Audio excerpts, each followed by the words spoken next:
اگر آپ غور سے اس کا مطالعہ کریں تو آپ دیکھیں گے کہ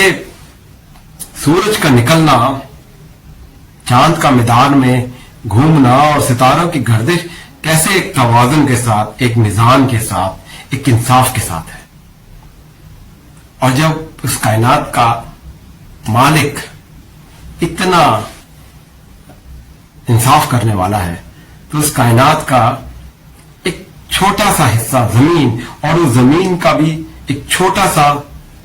حصہ یعنی کہ بہت معمولی ایک انسان، تو جب رب تعالیٰ اس کو کوئی اتھارٹی یا پاور دیتا ہے اور وہ جب ناانصافی کرتا ہے تو دوستو وہ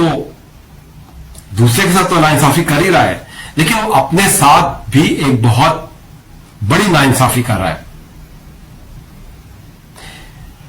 اس کا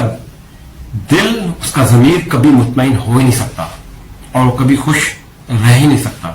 جو ناانصافی کرے گا دوسروں کے ساتھ.